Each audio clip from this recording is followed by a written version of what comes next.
बोर्डाच्या परीक्षेमध्ये तुम्हाला मराठी उपयोजित लेखन हे करायचं असते। त्यामध्ये सर्वात महत्वाचं म्हणजे बातमी लेखन हा प्रश्न सुद्धा विचारला गेलेला असतो।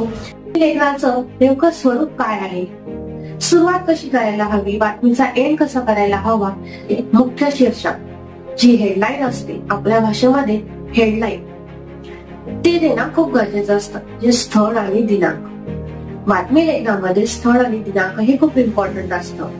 तर बातमी नेमकी कुठे घडली आहे किंवा कधी घडली या दोघं गोष्टी आपल्याला मेन्शन करायचे। बातमीचा शिरोभाग म्हणजे आता नेमकी बातमी काय आहे ती सुरुवात होते।